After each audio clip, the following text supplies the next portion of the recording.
Hello friends, कैसे हैं आप। Department of personal and training DOPT द्वारा एक ओएम जारी किया गया है डेटेड 10 अगस्त 2023 रिगार्डिंग एलटीसी। तो आइए देखते हैं क्या है इस ओएम में और किसके लिए है। Subject central civil services leave travel concession rules 1988 clarifications modifications in the LTC instruction regarding. तो जैसा कि आपको पता है 2016 में एक ओएम आया था रिगार्डिंग कैटरिंग सर्विसेज कि वो एडमिसिबल नहीं होगा वाइल ट्रैवलिंग थ्रू एलटीसी। तो कीपिंग दैट इनटू माइंड बहुत सारे रेफरेंसेस आए, बहुत सारे ग्रीवेंसेस आए, तो इस पोजीशन को मॉडिफाई किया गया है। क्या किया गया है आइए वो भी देखते हैं। Reimbursement of catering charges in case of LTC. बहुत सारे ट्रेन में जैसे शताब्दी हो गया या फिर दुरंतो ट्रेन हो गई, उसमें कैटरिंग सर्विस प्रोवाइड किया जाता है, आपको डिनर लंच प्रोवाइड किया जाता है। तो पहले वो चार्जेस रिम्बर्स नहीं होता था, but now keeping in view the fact that Indian Railway is now providing option to the traveller to avail catering facility or not, it has been decided that wherever employee opt for catering services while booking the ticket for eligible trains for the purpose of LTC, the reimbursement of catering charges shall be allowed।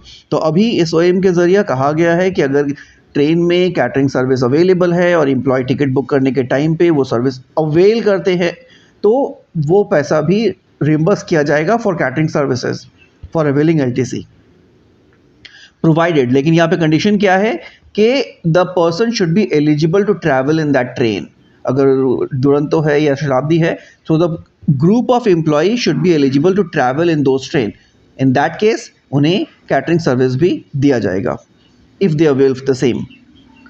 Next क्या है, reimbursement of cancellation charges levied by the airlines travel agent. पहले कहा गया था कि अगर आप किसी तरीके से एयर ट्रेन टिकट कैंसिल करते हैं, किसी तरीके से एयर टिकट अगर आप कैंसिल करते हैं तो कैंसिलेशन चार्जेस नहीं दिया जाएगा। अभी इसे भी मॉडिफाई कर दिया गया है। सो इससे देखिए क्या है, it has been decided that both types of cancellation charges levied by the airlines और even by the 3 authorised travel agent भी रिम्बर्स किया जाएगा। पहले ये नहीं था, but provided that it should be on official exigency. अगर ऑफिस के काम की वजह से कैंसिल किया गया है, in that case that is also being reimburse.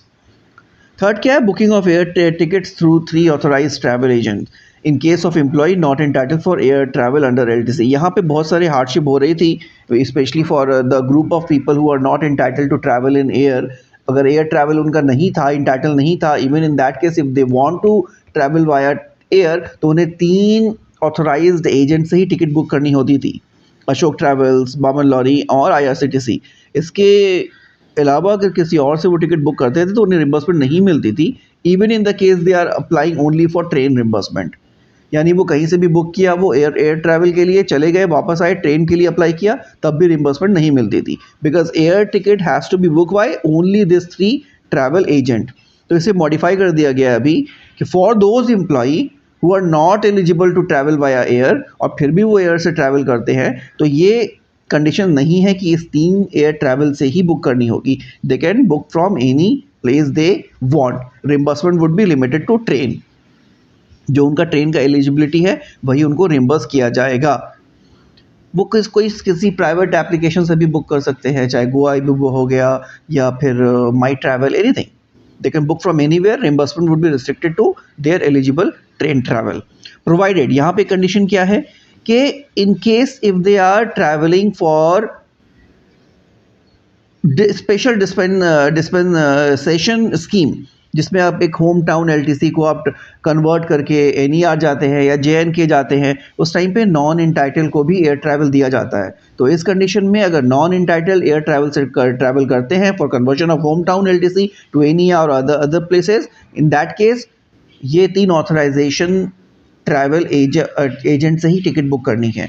ये 3 ऑथराइज्ड ट्रैवल एजेंट है, यहाँ से ही टिकट बुक करनी है। If they book from any other places it is not going to be reimburse. The claim of reimbursement in respect of LTC has to be settle as per the above. जो ये 3 instruction दिया हुआ है इसी के base पे reimburse करना है। And the cases which has already been settle need not to be reopen. जो ऑलरेडी सेटल हो चुका है उसे रीओपन करने की ज़रूरत नहीं है। सो इससे रिलेटेड अगर कोई भी और क्वेरी है, क्वेश्चन है, feel free to post that in the comment section. I will get back to you on this. Thank you for watching this video.